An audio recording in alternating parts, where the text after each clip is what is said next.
the microphone, that'd be very much appreciated. Yeah, getting quite forceful with it. I know, I like being forceful. I can't do it at home, you don't let me. No. That authority figure there. Strong, innit? He's a pussycat, really. Go on then, Tim, when you're ready. Chris, you said after the game last week that all 3 defeats so far this season in the Premier League to a degree have been self-inflicted. Is that the learning curve of the Premier League and where you have to get better? Yeah, this especially our team coming up, we have to up our game. We all have to improve on and off the pitch, and the harsh realities of the Premier League. Sometimes you don't get what you think you might deserve, a lot of positives from last week's performance. Obviously, the team that we're up against are quite good, but as I said afterwards, we're in it for points, so we have to up our game, learn from experiences that we've had so far, and move quickly on to the next challenge. Your post-match comments about Dean Henderson have created a little bit of a stir this week. It's been a bit of a talking point. What have you made of that? Are you surprised by that? Because your record here is probably the biggest endorsement of your man management skills, isn't it? I'd like to think so.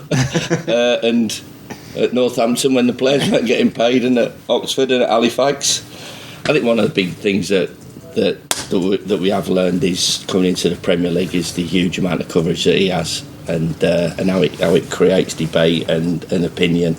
So I get that, and I am a football fan as well, and it is part of your life and takes over your life. So when I'm in the car, it's not usually Smooth FM or Kiss Street. It's usually listening to what's going on in the world of football and sport, and at home it might not be Peaky Blinders or bits and pieces like that. It might be 401 to 409 in our house. Them buttons are quite worn out at the time, so you can't get away from it. That's the top and bottom of it, and this is where we want to be. And because the Premier League is the main talking point, it is going to. And as I said, sometimes for me, a lot of it, well, not a lot of it, a bit of it lacks depth, lacks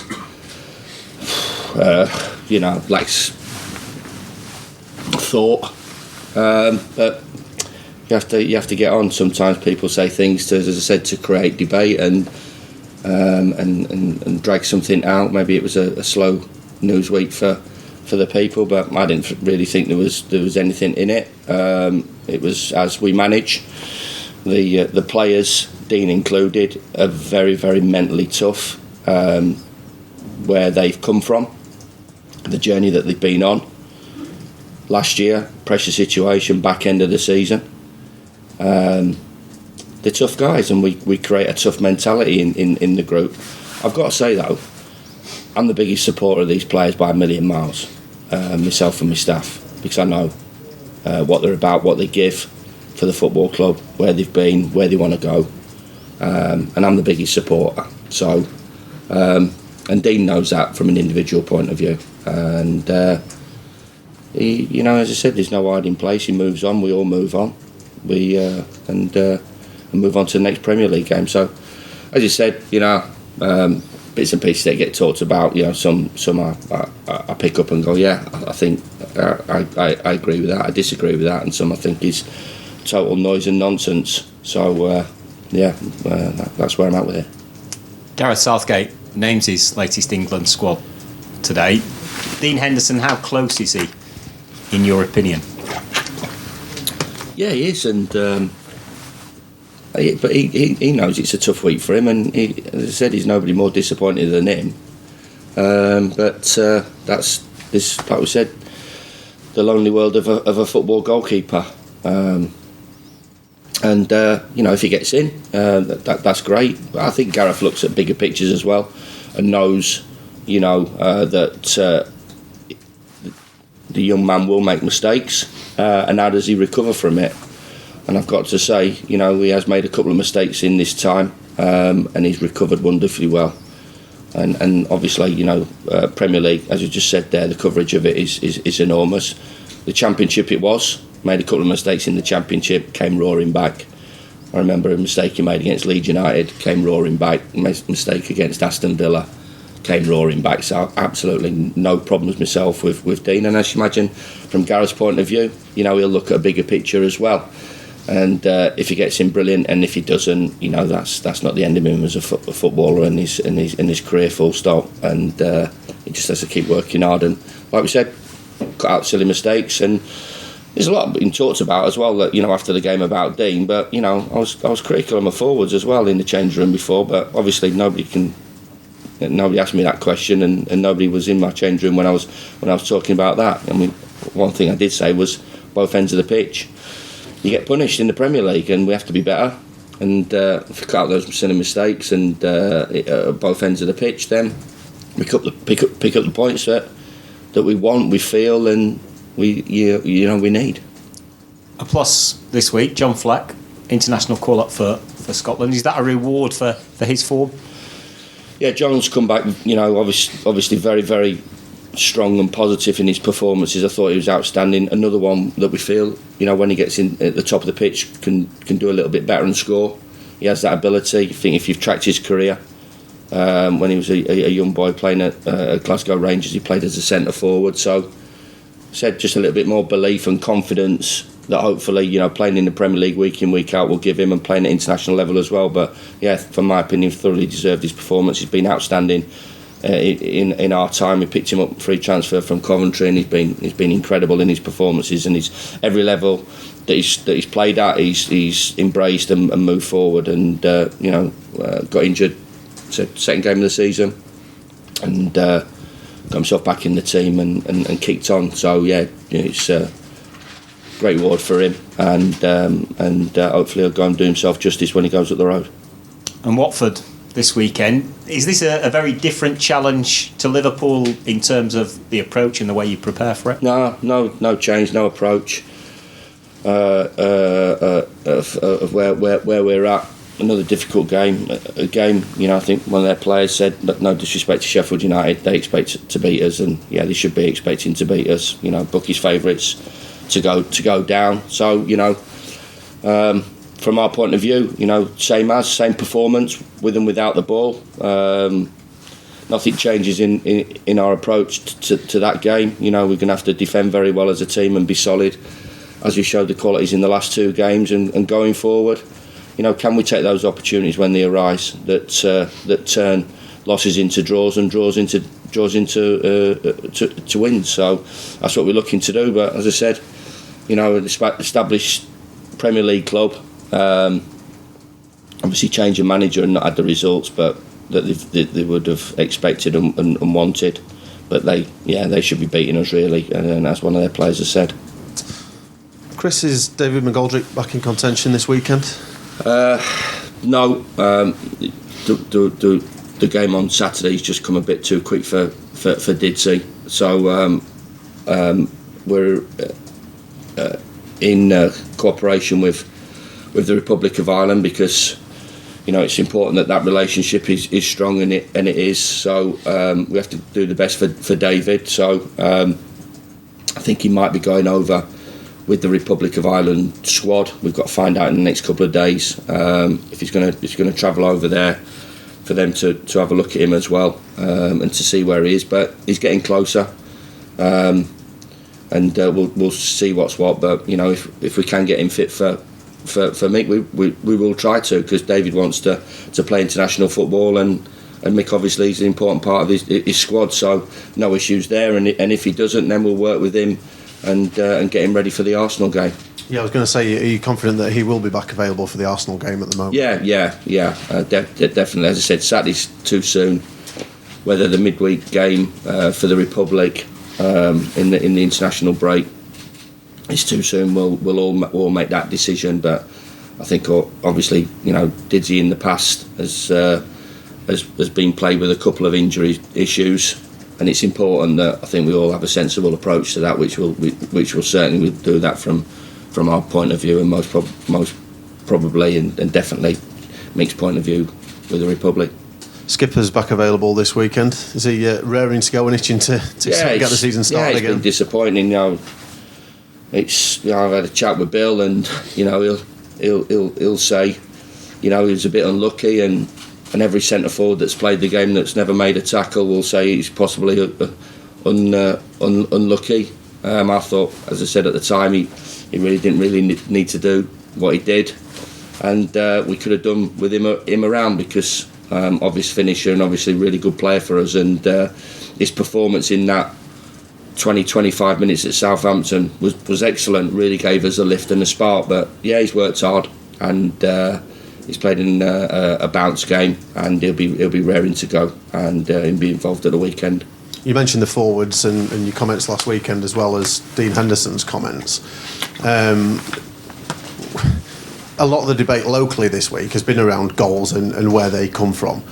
In terms of your forwards then, are goals sort of probably more important than performances for them at the moment? Because the performance-wise, people have been happy with how they've been playing. They've got to marry up both. You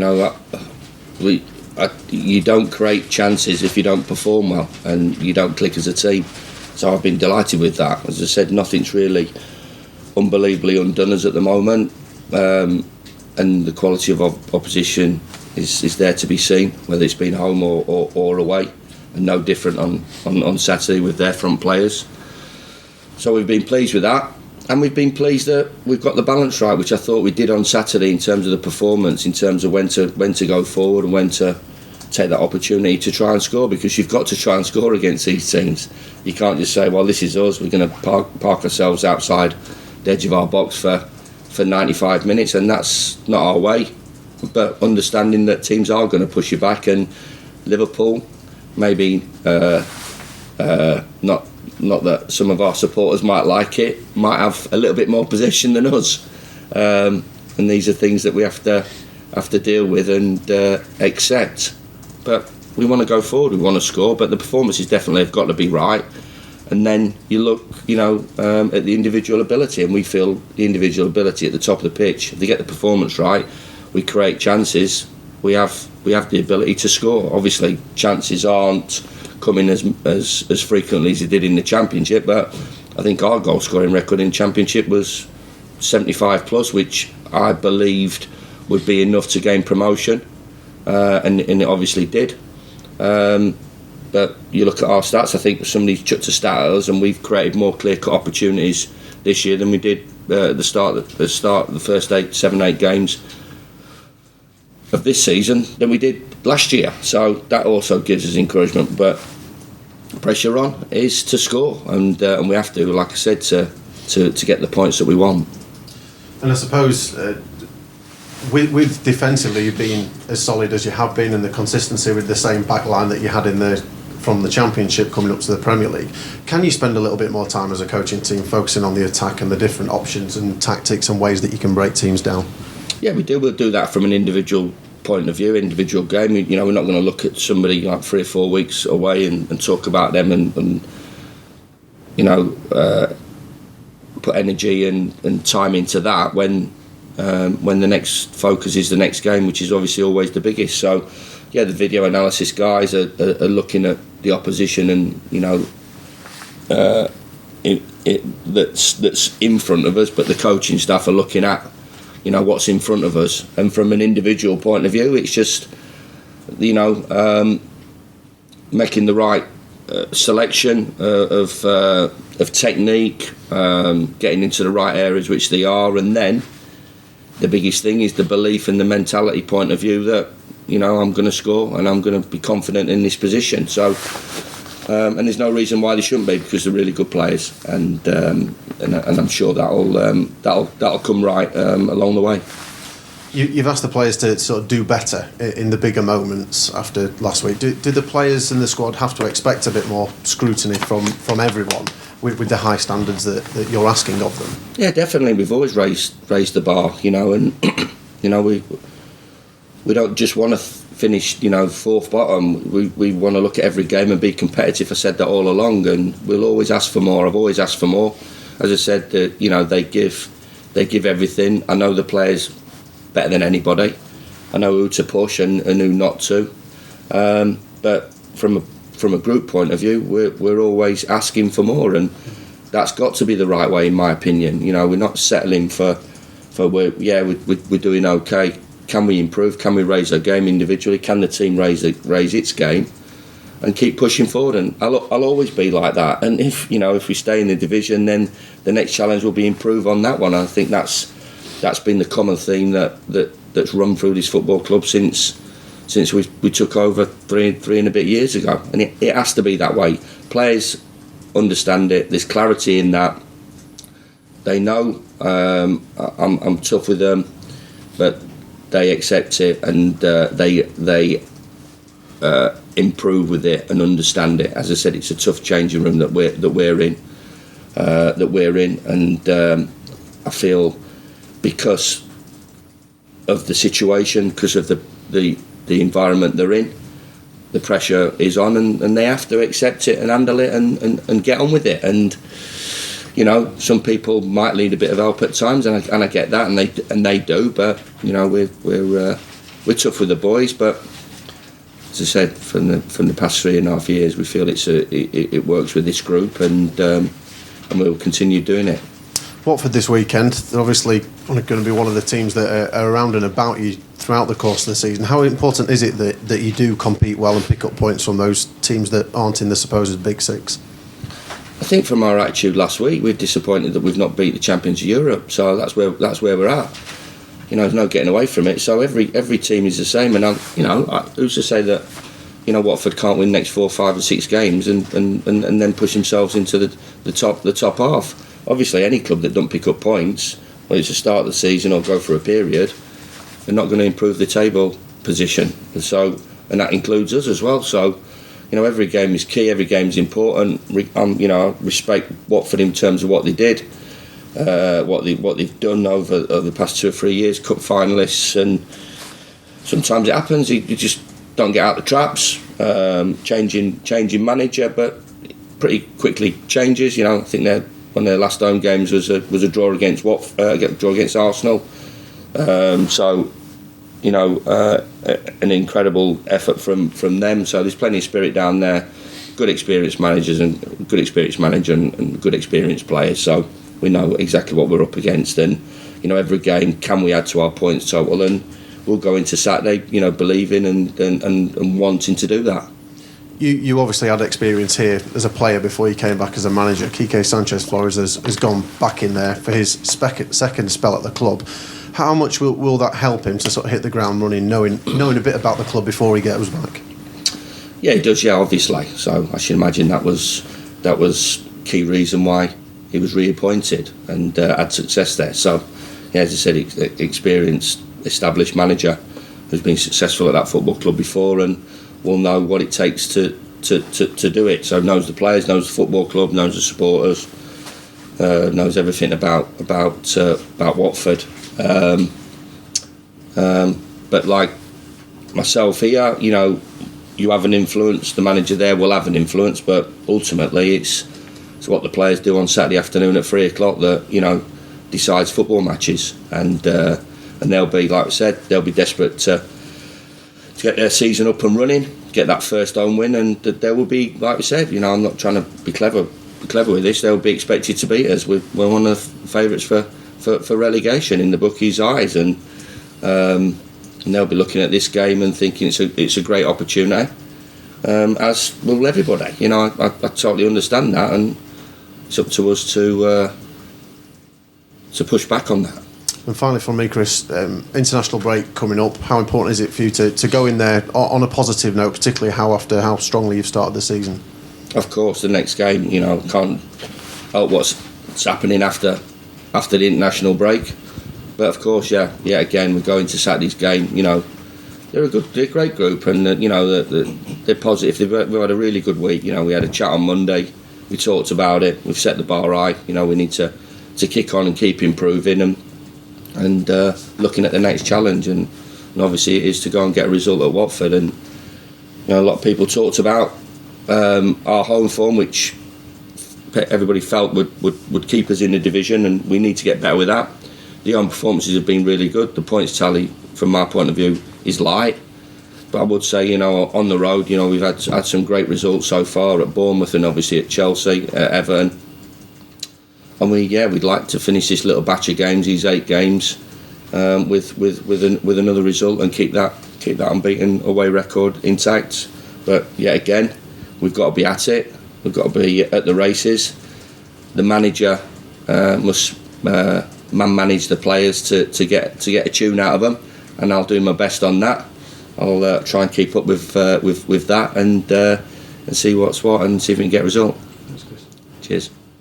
Chris, how tempted are you to start Lys Mousset? Because he's made an impact off the bench. Is that the way you see him contributing most, or no? He's close. He's come here to play. Talked about it quite a lot that, you know, he was behind everybody pre-season and he's been gradually building up. It gives us something different off the bench. Obviously, he wants to play and we want him to start. So that's a decision that's getting closer and tighter by the game. And but I've got to say, I thought the front two did well Saturday as well.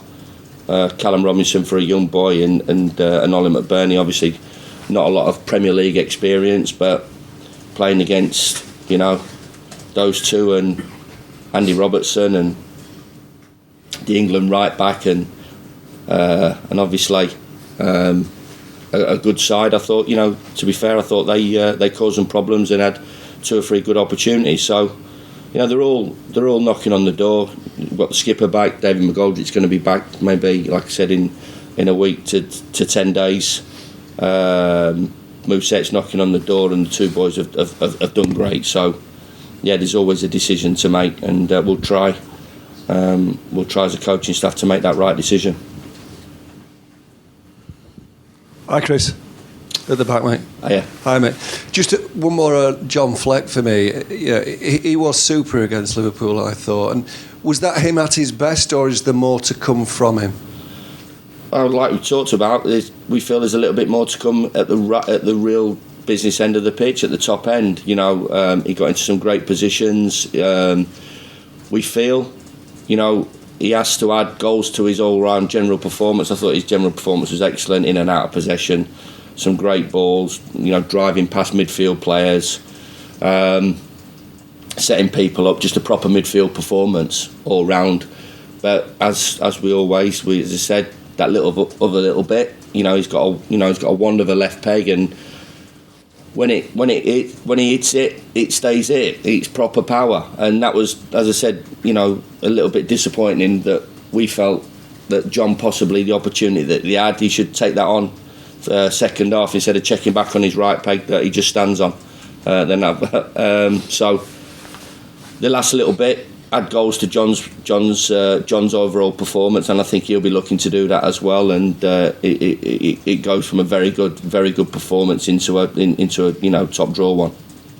No new injuries, Chris? No, we're fine now. We're fine, thanks. On to Saturday mornings. Do you want anything before Saturdays? Yes, but just a quick couple of questions. Going slightly off the subject of Saturday's match, have you seen Prince Abdullah and his son-in-law? How's the house hunting going, and did the Bin Laden stuff affect the team in any way? No. There we go. Go on to Saturdays. Just interested, just scrolling back, you said about David going away.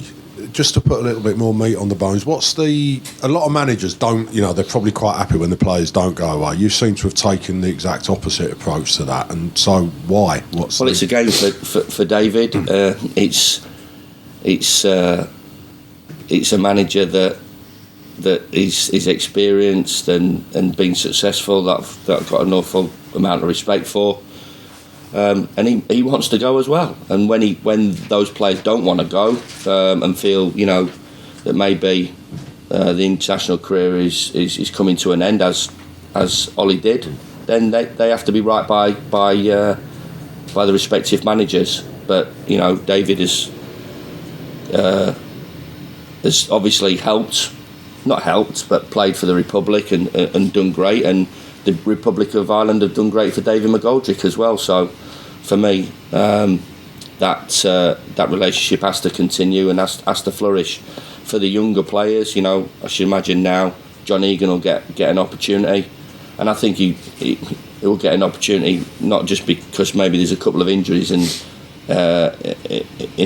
the squad, but just his general all-round performances have been absolutely outstanding. His performance at Everton was right up there in terms of one of the best centre-half performances I've seen in a Sheffield United shirt for a very, very long time.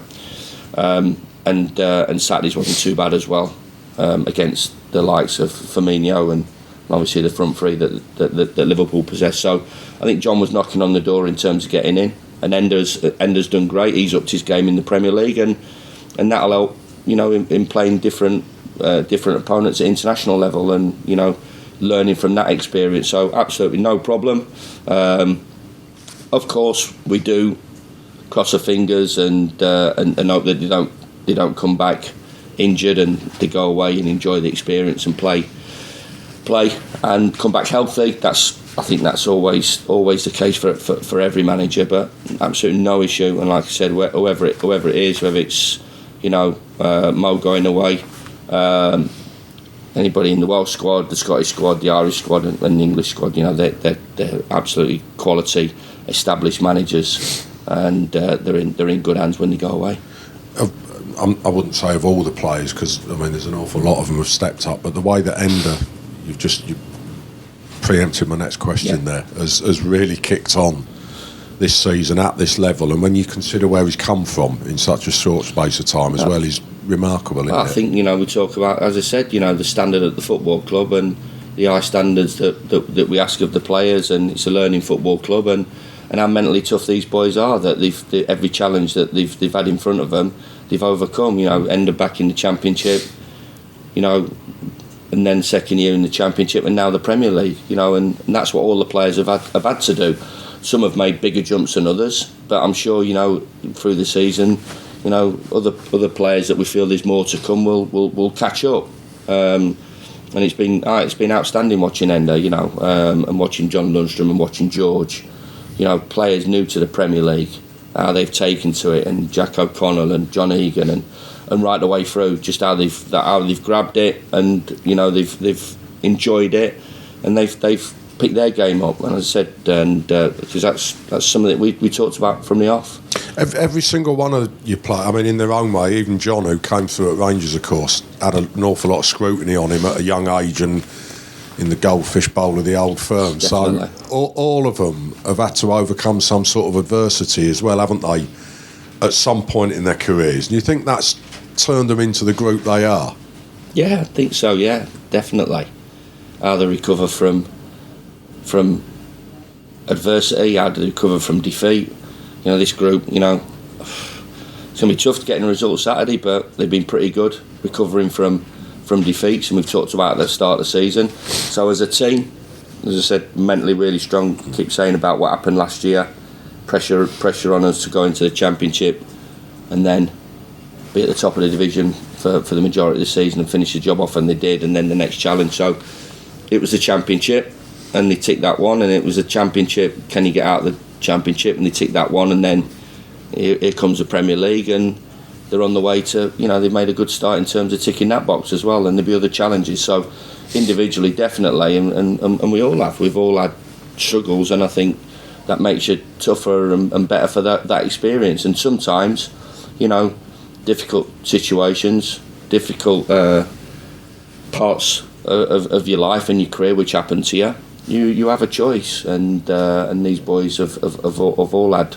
as I said, adversity in their careers, and come roaring back, and there might be, as I said, bumps in the road ahead, and we have to, as a group, get over that, and myself as a manager with them, and the players individually have got it, because it's tough. It's Premier League, it's elite world football, club level, and we have to find a way. They have to find a way as well, because, as I said, there's no hiding place, and when you're out in front of 33,000, it's beamed around the world, then you've got to sometimes figure it out for yourself, figure out situations, and figure out things that go against you, and learn from that, and carry on doing the good things that you've obviously got yourself into that situation. And all of those boys, as I said, have had that and moved on, and I'm delighted, and it's great, and it is the key. It is the key because we've not got £250 million to invest in 20 new players or 15 new players, and I wouldn't want to do it that way anyway. Do you think sometimes that's getting stripped out of the game now, though, perhaps? That in terms of, people can be very sort of cosseted now. You see it a lot. I'm not asking you to name clubs or whatever. Yeah, it's not like that. But the way that young professionals are brought up now, there's a stark contrast between the ones you've got here and the ones that you may well see elsewhere where everything's given. It doesn't turn you into a player or a person, is it really, that can overcome that? I've got to say, there's a lot of young players that have come through academies who are doing outstandingly well at club level and international level, and the strong ones survive. So they've had that, at the top of the game. I'm sure Harry Kane's had situations. I'm sure, Raheem Sterling's had situations. They come through it. They overcome hurdles with the help of the football club and themselves and the family. So all those ones. In every sport have it, in every sport have to. It's very rarely that somebody, rocks up at 16 and has it all their own way in every sport. I'm not going to come on to the golf one, I like the golf one, but, obviously, golfers, snooker players, cricket players, every sport, every level, they'll have something that go against them. And it's how you get on with that and how you recover, which is key, and deal with it, and certainly, I said those young players that are playing international level now, and they've not had it all their own way, and found a way themselves, and I think that's the key for our players. They have to find a way as well as helping them. Just finally, it's Matt from me anyway. Man management is, I think it's possibly even bigger at this level now, in general, the biggest part of the job. No, I think it's always been a big part of the job. It all depends what group you've got and what you have to do when you go into that group. But we've cultivated what I wanted to cultivate here. Set the temperature of the greenhouse to what we wanted it to be for them to flourish and go forward. But like I said, I know my players better than anybody, so I'm happy with how I'm working and how I've worked in the past and how I will work going forward. We've not really had to change the way because of, time and different things happening through time and whatever. But we've not. We still think there's a part to play for in terms that toughens them up, and the man management part of course it is big, but it hasn't really changed for me, and players know that, except how I am. But like I said, we're the biggest supporters as well, so I think at the times, as I said, over the last week or two, things have come up and cropped up, which you've got to just get on with it and move forward, and players have to, and I'm sure they will, because they wouldn't have been on that journey and had the success that they've had individually as well as a team if they weren't as tough as what they are. I heard somebody on the radio, Chris, saying that he looked like a team who've been at this level for a couple of years. Is the fact how you're acclimatising, has that been the biggest positive for you so far? Yeah, they've settled into it. The early part, you're always looking to get off to a decent start, whatever division you're in, and we have. But I think there's more to come.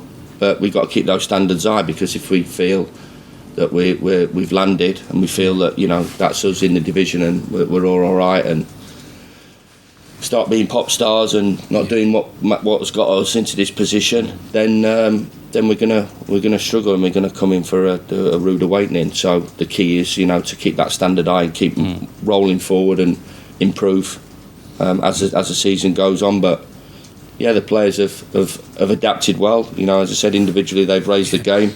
I feel we have as a team, and we're competitive. And as I said, it's a start, and we want to continue and move on and keep improving. Those set of lads don't look like they won't do that, will they? I mean, I don't think they'll just settle for mediocrity, and I certainly won't.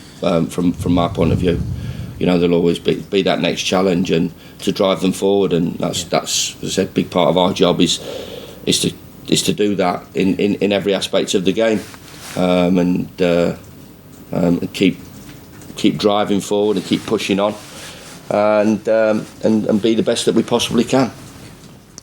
Thanks all. Cheers, guys. See you later. Cheers. Is one of them your phones? No, I don't think so.